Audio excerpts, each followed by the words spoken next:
Thank you for tuning in. Yes, you've tuned into the real story. My name is still Daniel Habney. We're going to start with my favorites, and that is, follow the money. The next one? Yeah, if you want to find out what's happening, how it's happening, find out who funded it. The next one is keep on trying to think for yourself. Do some of your own critical thinking. Do your own due diligence. Find out for yourself. Maybe do some of the homework. Got an interesting shirt for you. Yep, this is, hey, mass murderers agree. You've seen these guys before. Gun control works. Notice they all had gun control. Just a thought. So here we go. Tonight's episode. What do I have for you? I've got, this is my last episode of 2010. Yep, it is. It's going to be 2011 soon.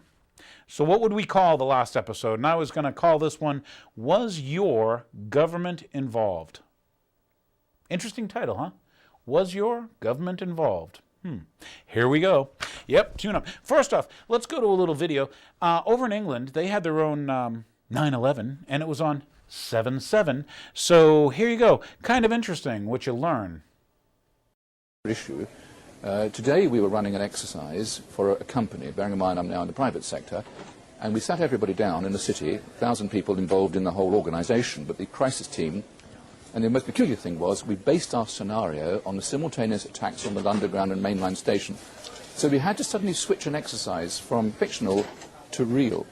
And one of the first things is, get that bureau number. When you have a list of people missing, tell them. And it took a long time.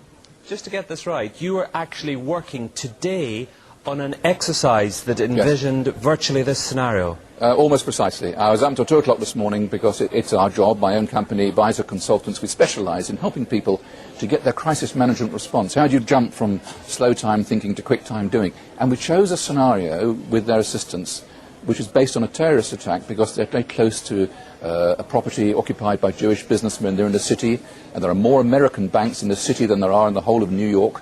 A logical thing to do. And I've still got the... I was going to say, how extraordinary today must feel for you as it unfolds. You mentioned a few moments ago there our experience with Irish Republican terrorism. Yeah. And of course, it was very different, wasn't it? Because however perverted their behaviour, the IRA believed itself to have some sort of code of honour and tended to issue warnings, although of course they often came late to do any good. So on 7/7 in London, they just happened to be running a drill involving those 3 train stations and that same bus at that exact same location. What a coincidence that the terrorist, turban guys in caves, knew that the government would be running a drill that very morning located at the same locations, involving the same trains and the same bus. I don't want to know what the astronomical chances of it is, but do you honestly believe, or do you understand about the compartmentalization of information so that if they get caught, they go, oh, is it real or is it a drill? Well, it's kind of funny I say that because that's what they said when the air traffic controllers called NORAD on 9/11. NORAD's response was, is this real or a simulation? Why is that important? I'll ask you, were we, or was our government, and do you believe it's still your government, by the people, for the people, or is it now by the bankster, for the bankster? Okay. But was your government running drills on 9/11 that just happened to involve planes being hijacked and flown into the World Trade Center? What do you know? It's not me saying this, but it comes out in the news that it just so happens. Rather interesting, huh? I know, it's a coincidence theory. Yeah, but we'll go with this. Okay, here we go. How about the magic passports? Yeah. Now, your government says on 9/11, in all the rubble, they find a passport. And who could? Muhammad Atta. Yeah. So they fly a plane in. There's a big fireball, which you saw and stuff. The big hole from the plane. At least I believe planes hit that building. Pretty self-evident, huh?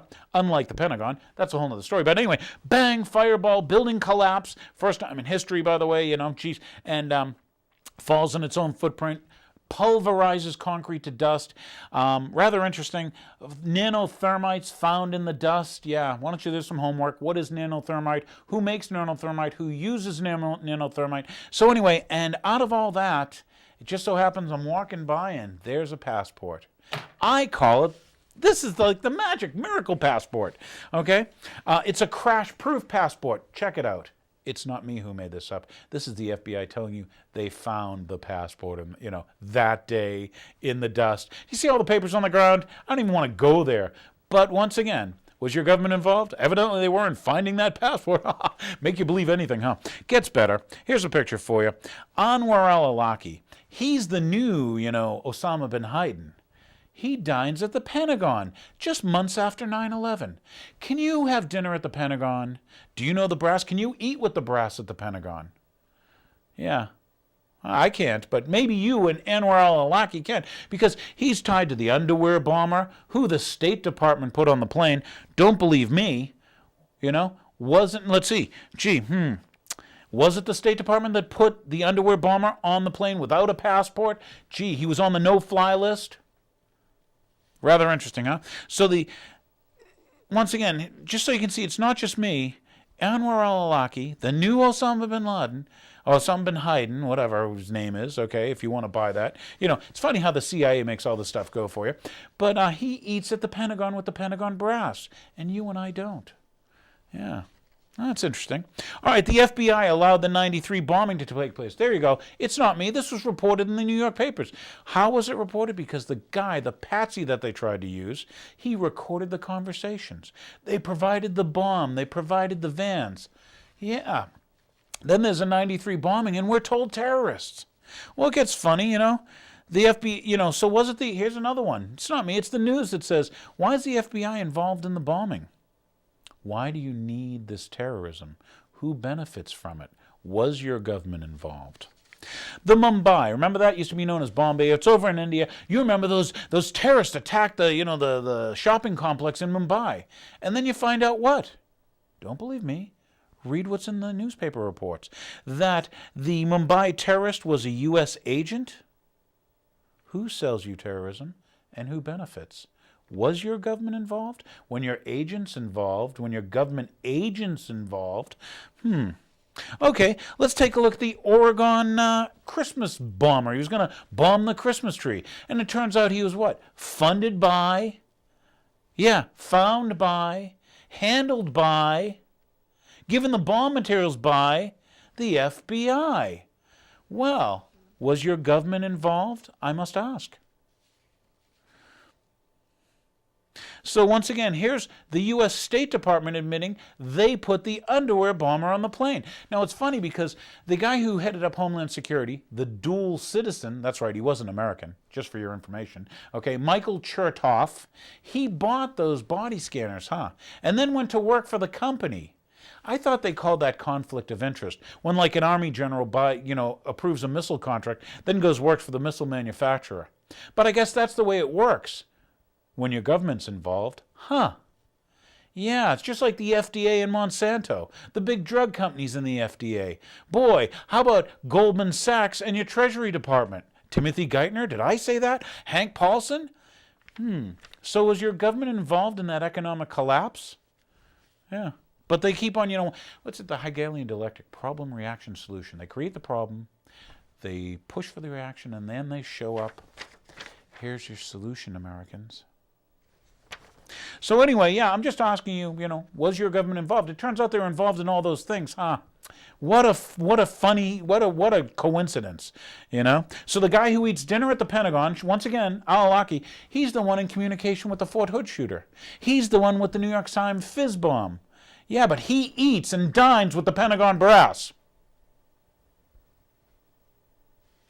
Rather interesting, huh? So here's a video. This video is from the Sott Report. I really liked it because it helps you understand how your tax dollars are being spent. Here you go, fake terror. I'm Joe Quinn, and this is the Sott Report. Terrorism. Can you remember a time when that wasn't a household word? To be honest, I'm pretty pissed off about terrorism and the alleged terrorist threat. But I'm not pissed off at the terrorists. What I'm pissed off at is the fact that major Western governments and media corporations have spent the last 10 years attempting to shove the purported reality of Islamic terrorism down my throat, and your throat. You see, having done a lot of research into this threat, having scrutinised the details, it has become pretty clear to me that the terrorist threat does not, in fact, exist, at least not in the way US and Western governments would have us believe. That's why I'm pissed off. I don't like being lied to, and I really don't like seeing the entire human population of this planet being lied to by a handful of government, media and corporate crooks. What about you? Do you like being lied to? Maybe you don't even know you're being lied to. After all, if you have precious little time to do any research yourself, you're forced to accept as truth what you read in the papers and watch on the mind-numbing evening news. If that describes you, then you may well be of the opinion that there actually is a terrorist threat to speak of. Let's run through a few of the facts and the cases that constitute the meat and bones of the supposed reality of Islamic terrorism, and then you can make up your own mind. I'm not going to start with 9/11 because I understand that 9/11 conspiracy theories have been cast as the domain of wild-eyed nutjobs, so instead I'll focus on a few more minor cases. Afterwards, you may have a new perspective from which to consider the 9/11 attacks, if you want to. So first let's go back to 2006 and the case of the Miami 7, or the Liberty City 7. Do you remember this one? No, of course you don't. That's part of the problem. Liberty City is a neighborhood in Miami City, Florida, and is as close to a black ghetto as you might get in the glorious US of A. Living quietly in a warehouse in Liberty City were 7 intellectually challenged young men who called themselves the Seeds of David, or the Seeds of David, depending on which one you asked. Describing themselves as Christian, Zionist, Muslim, martial artist immigrants, I kid you not, they were quietly awaiting the fulfillment of the biblical end times prophecy. It's not surprising, therefore, to hear that the alleged leader of the group, one Narsil Batiste, needed psychiatric help, according to his father. But then along comes an undercover FBI agent calling himself Brother Muhammad. Yeah, how original. Using complex psychological profiling, the FBI determined that poor people like money. So Brother Muhammad offered these Christian, Zionist, Muslim, martial artist immigrants $50,000. As it turned out, this, and only this, got the men's attention. Nevertheless, the FBI's Brother Muhammad had an agenda to make terrorists out of these young men, so he probed a little deeper. Would they like to engage in military training? For 50 grand? Sure, said the guys. The only problem is, we don't have any weapons or explosives or anything like that. Hey, we don't even have boots. No problem, says Brother Muhammad. He can get them some boots. So, equipped now with shiny new military boots, how would they feel about taking some pictures of the Sears Tower in Chicago and, say, an FBI building, for example? For 50 grand? Sure, said the guys. The only problem is we don't have any cameras and, by the way, we don't own any cars. No problem, says Brother Muhammad. He can get them a video camera and rent them a car. So now, what about a little Al-Qaeda swearing-in ceremony? For 50 grand? Sure, why not? We really like money. So a few of the men half-heartedly repeat an Al-Qaeda oath. All of these details were either recorded secretly or testified to by the FBI agent afterwards, and then, at the appointed time, the men are arrested and brought to trial. On news of the arrests, 2 Liberty City community activists summed it up by saying that everyone in Liberty City is joking that the guys are going to kick down the FBI building with their new boots because they didn't have any devices which could have been used to explode. At the time, Knight Ridder News reported that the Justice Department unveiled the arrests with an orchestrated series of news conferences in 2 cities, but the severity of the charges compared with the seemingly amateurish nature of the group raised concerns among civil libertarians, who noted that the group had no weapons, no explosives, and yet the government considered the arrests a major announcement. The first 2 trials were a bust. The jury couldn't decide if there was even a case against the men. But the US government persisted, and on the 3rd attempt in 2009, 5 of the men were sentenced to long prison terms for, and I quote, planning to wage a full ground war against the United States. These guys, no boots, no money, no cars, no cameras, nothing, but according to the US government, planning to wage a full ground war against the United States. All of this is for your benefit. You are meant to believe that those guys were planning to wage a full ground war against the United States with nothing but an empty warehouse and an IQ of about 200 between all of them.